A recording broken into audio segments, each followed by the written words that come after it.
All right, we have spent a ton of time exploring the deep science of dopamine, right? We've gone through the mechanisms, the protocols, all of it. But today, we are getting to the most important part. This is the core mindset that makes everything else actually work. This is the final piece of the dopamine puzzle. So, maybe you've tried some of this stuff. You've done the dopamine fasts, maybe even braved the ice baths. You get the theory of the pleasure-pain balance. But let's be real. That feeling of resistance, that when you have to do something hard, it's still there, isn't it? Why is that? Well, that's the exact question we're going to crack open today. Because it turns out that all those physical tools, all those protocols, are basically sitting on top of one single, absolutely crucial mental skill. And it's a skill that, once you get it, it changes your entire relationship with effort and with discomfort.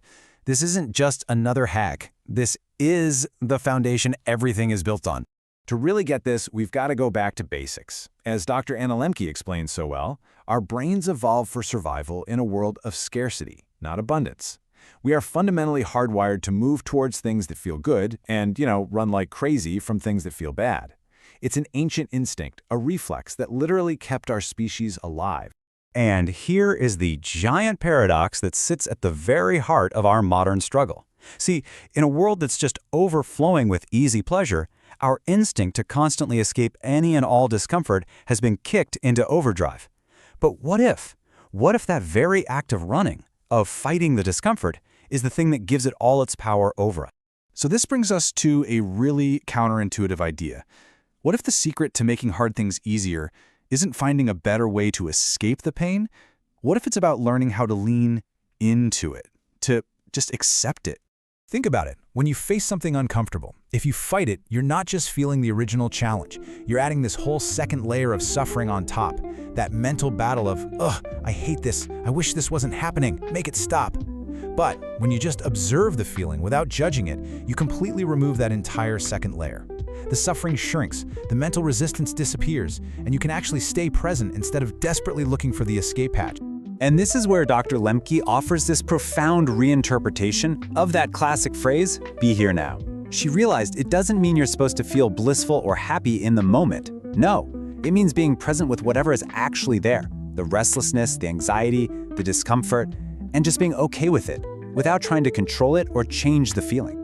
Dr. Lembke shares this incredibly raw, personal story that just brings this idea to life. After losing a child, she spent years trying to outrun her grief. But the relief didn't come until the moment she finally stopped fighting and just accepted it. She said, "I'm going to feel this pain for the rest of my life." And in that moment of surrender, that's when she felt a sense of relief. The acceptance itself is what eased the suffering. Okay, so that sounds great, but how do we actually practice this? How do we train ourselves to stop running? Well, Dr. Lembke gives us this incredibly powerful, super practical thought experiment that you can use literally anytime you feel that resistance starts to build up. Just ask yourself this simple question. What if this difficult, uncomfortable, challenging moment, what if this was it? The last moment you ever got to experience? What changes? Suddenly, the entire equation just flips. You're no longer suffering through this moment just to get to some reward in the future, because in this thought experiment, there is no future reward. That desperate need to escape this moment, it just vanishes because there's nowhere else to go. All that's left is the raw experience of right now, and your only job is to fully inhabit it. Now let's be super clear. This is a tool.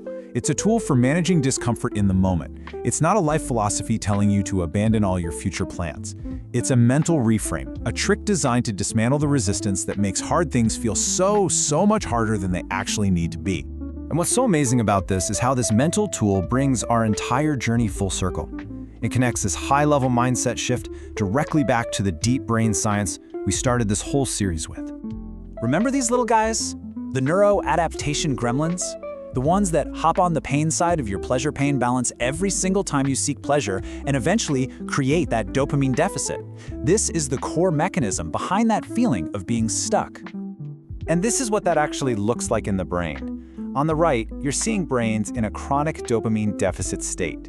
Look, there's almost no red, which means there's very little baseline dopamine transmission. This is the biological reality of what happens when those gremlins set up a permanent camp on the pain side of your balance. So here's the crucial point, the absolute key. Constantly seeking pleasure to escape the discomfort of that deficit state, that's like fighting the gremlins. It just makes them stronger, and more of them show up. But accepting the discomfort, observing it without reacting, that's what allows the gremlins to get bored and hop off. It's how you let the balance naturally return to level all by itself. So, there it is.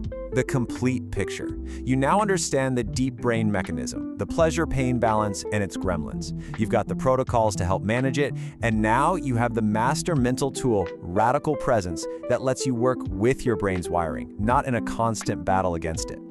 This is the final shift. This is the move from feeling like a victim of your brain's impulses to becoming the master of your own attention and your own effort. So the question I want to leave you with is this: what hard thing will you choose to be fully present with today?